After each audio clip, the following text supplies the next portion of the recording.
माता सीता का जन्म रामायण के महाकाव्य में एक विशेष और दिव्य घटना है।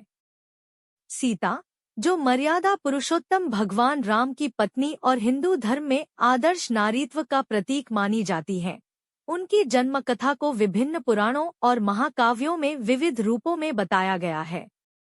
मुख्य रूप से वाल्मीकि रामायण और तुलसीदास की रामचरितमानस में माता सीता के जन्म की कथा आती है। इस लेख 2 में हम इस कथा को विस्तार से जानने का प्रयास करेंगे। मिथिला के राजा जनक। माता सीता का जन्म मिथिला, जिसे आज के बिहार के कुछ हिस्सों से जोड़ा जाता है, के राजा जनक के घर हुआ था। राजा जनक एक अत्यंत धर्मपरायण और सत्यनिष्ठ राजा थे। उनकी रानी का नाम सुनयना था और वे दोनों संतान सुख से वंचित थे। मिथिला का राज्य अत्यंत सुखी और समृद्ध था, लेकिन जनक निःसंतान होने के कारण चिंतित रहते थे। संतानहीन होने के कारण उन्हें राजवंश की निरंतरता और अपने राज्य के भविष्य की चिंता सताती रहती थी। वाल्मीकि रामायण के अनुसार एक दिन जनक राजा ने राज्य में सुख समृद्धि और संतान की प्राप्ति के लिए यज्ञ करने का निर्णय लिया। यज्ञ के लिए भूमि तैयार करने के उद्देश्य से राजा जनक स्वयं हल चलाने का काम कर रहे थे। यह यज्ञ भूमि अत्यंत पवित्र और शुभ मानी जाती थी, क्योंकि इस भूमि पर अनेक ऋषिमुनियों ने तपस्या की थी। जब राजा जनक हल चला रहे थे, तभी अचानक हल की नोक भूमि में एक कठोर वस्तु से टकराई।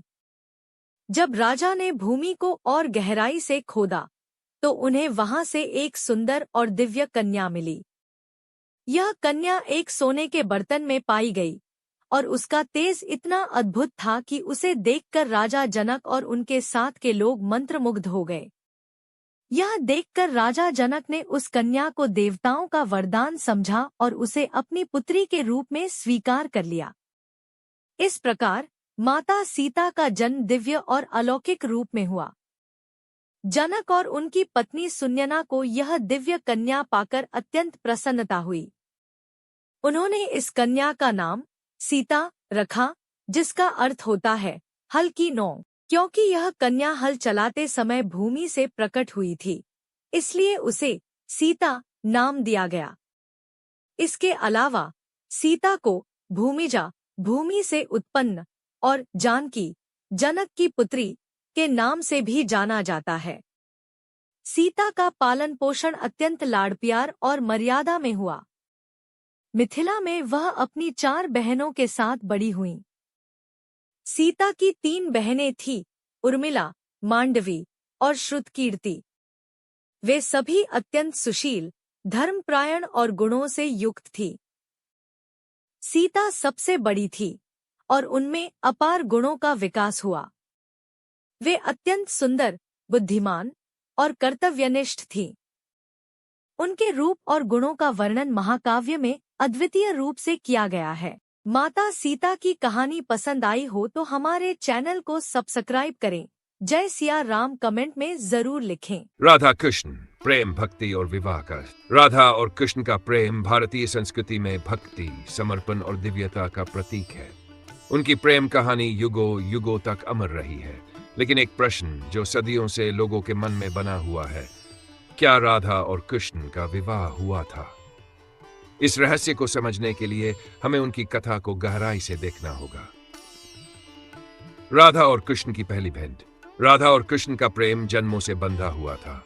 मान्यता के अनुसार राधा का जन्म ब्रजभूमि के बरसाना में वृषभानु और कीर्ति के घर हुआ था। वे श्री कृष्ण से कुछ आयु में बड़ी थी और उन्हीं की भांति दिव्य थी।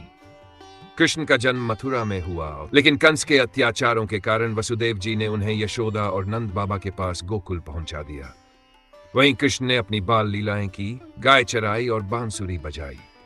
कहते हैं कि जब कृष्ण कुछ बड़े हुए तब पहली बार राधा से उनकी भेंट हुई।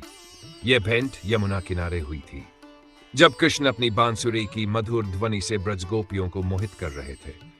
बांसुरी की उस धुन से राधा भी आकर्षित हो गई और उन्होंने कृष्ण को पहली बार देखा। उस क्षण में ही दोनों की आत्माएं एक दूसरे में विलीन हो गई। राधा कृष्ण का अलौकिक प्रेम। राधा और कृष्ण के प्रेम में सांसारिक वासनाओं का स्थान नहीं कर उसे ही भक्ति का रूप दे दिया।